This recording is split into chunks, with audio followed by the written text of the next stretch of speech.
things you could do for your training, period, by far, maybe the best thing that you could do is simply shadow boxing. Okay? So, get in your stance, and you're gonna visualize everything. Visualize yourself, visualize the overview of yourself, so you can see yourself moving around on the mat. Visualize an opponent. Really get into your mind, visualizing your technique, everything. So you want to get yourself in a good stance. And this is where you really smooth everything out, which is really important. So you want to throw your jab. I always like to start with a lot of jabs. Make sure that your hands are right at your face. Jab goes straight out, straight back. And I like to do a standing jab. Just standing there, okay? And I make sure that I push off that back leg when I throw that jab still. Always, always. You want to distribute that weight into that jab. Throw the jab, throw the 1-2. 1-2. What you're doing is you're throwing straight punches and you're twisting your body. The more you shadow box, the more neurologically efficient you're going to get, the more your skills are going to improve. You're going to smooth out. And what I like about shadow boxing is when I throw a punch on the heavy bag, I might not completely extend as far as I would when I'm shadow boxing. When I'm shadow boxing, I might throw it just a little bit further. And you really want to train yourself to do that. You don't want to throw a punch and stop it short. You want to throw the punch all the way through. So you want to move around. You want to do your slips. You want to do your bobbing and weaving. You want to imagine someone throw a body shot on me. Boom, I catch the body shot. And then I throw a counter. Uppercut, hook, cross. On this side, somebody hits me to the body. Uppercut, cross, hook. Okay, throw your different combinations. Jab, jab, hook. Cross, hook, cross. Right? Uppercut, hook, cross. Uppercut, cross, hook. Jab, cross, hook. Jab, cross, jab, cross. That's a good one. Jab, cross, jab, cross. Okay? Walk the jab. When the first place I ever trained at, we used to walk the jab literally for hours every day. And that's all we would do. You get on the line, you throw the jab. Throw the jab. Throw the jab. Throw the jab. Throw the jab. Throw the jab. And you don't have to throw it fast. You're trying to smooth it out. You're trying to perfect your technique. Jab. Jab. Cross. Hook. Everybody, you're going to want to throw your cross. You're going to want to throw your hook. You're going to want to throw a Superman punch.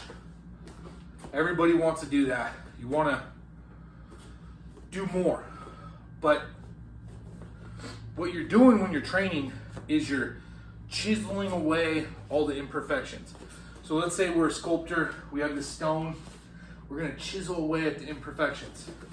When I throw my jab, right, I'm really trying to get my elbows tucked in tighter, I'm trying to throw it straighter, I'm trying to extend my arm more, I'm trying to throw it straight out, bring it straight back to my face.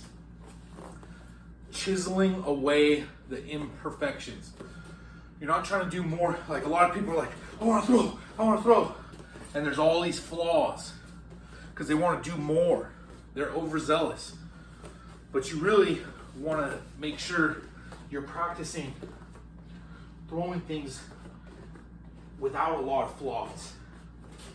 And nobody ever fights a perfect fight a flawless fight. Everyone has imperfections, and that's how people capitalize on those imperfections and win. That's what makes fighting interesting, because you don't know who's going to win, okay? But the highest level fighters tend to be the ones with the least flaws. They're not necessarily, you might meet a guy down at the bar who could punch 10 times harder than the, best fighter in the world. But the best fighter in the world has less flaws. This guy might punch super hard, but he might not have any cardio. He might not have a setup for his punch. He might not know how to defend a takedown. So you want to have less weaknesses. Now your strengths matter too, but less weaknesses. And then you can throw in kicks, right? You could practice your knees. You can throw, of course, all these different techniques in. And it is good to practice your different techniques, because the more variety that you have, the more you can keep your opponents off balance, right? So you do want to throw kick. You do want to throw things. Look, I switched stances there. Instead of throwing that kick, boom, and bring my leg back, I threw it and I came forward, switching stances. Now I'm in a southpaw stance, right? And something I like to do too is sometimes I'll mess around with making my stance a little wider, getting lower, crouching down. And when I'm sparring, a lot of times that works really well for me. I like that. Be creative, use your imagination, throw different things. Something I've always liked to say is, there are no rules. There are no rules. You can do whatever you want. You can go in a fight, you can do whatever you want. But there are laws. There are laws, right? It's just a law that if I sit back on my punch more, I have more power in it. Okay? But I can throw. There's no rule saying I can't throw a punch leaning forward. You could do that.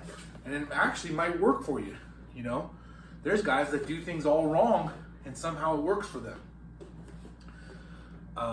Usually it's because they have gifts. Muhammad Ali, he used to put his hands down all the time. He used to lean back all the time. For, if you want to say there are rules, typically you should keep your hands up. You shouldn't lean back. That's kind of a rule to follow. However, he was fast. He had a better neurological ability than other people, and so he was able to get away with those things. He had great footwork. A lot of the best fighters sometimes do things wrong. They do it the wrong way, but it's because they have gifts. So you don't really want to train yourself to be like that. You want to train yourself to keep your hands up, to fight the proper way, and then when you've mastered those things, you can experiment with putting your hands down, doing things like that, doing things against the rules, and they might work out for you because you might have certain gifts. I know for myself, I like to stay planted a lot because I have a lot of power, so I'm not so light on my feet, which people might say, oh, you should always stay light on your feet. Well, if I can get inside though, I have a lot of power by being planted. Might lose a fight on points that way, but it works pretty good for me. I like to counter a lot. Like I'll stand there, and if somebody wants to come in, boom, I'm throwing power on them, and it makes them really not want to come in on me. So you got to experiment. You're gonna learn these things. And another thing I like to say is the answer to the problem is the problem. So your fighting style, it might be good, it might beat a lot of people, it's not going to beat everybody. So you're going to have to make adjustments depending on your opponent.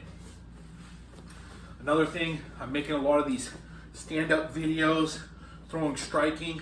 One of the most important things, one of the most important techniques is the sprawl. If you have somewhere where you can sprawl, it's a wrestling technique. It's the main defense. If somebody shoots in on me, I want to drop down, drop my hip to the ground. Boom, I just sprawled, and I get back to my feet. It's one of the best techniques that you should know for mixed martial arts, right? You need to be able to sprawl. If somebody shoots on you, they shoot for a single leg, they shoot for a double leg, they're going for a takedown to the lower body. Throw sprawls in there. Also, you can practice the takedown. Boom. Shooting that double leg takedown. Something you could do while you're shadow boxing, right? You can practice takedowns. And then I'm gonna do more videos as well of techniques that you could do on the ground. I'll put this heavy bag on the ground, show you ground and pound training that you could do. But again,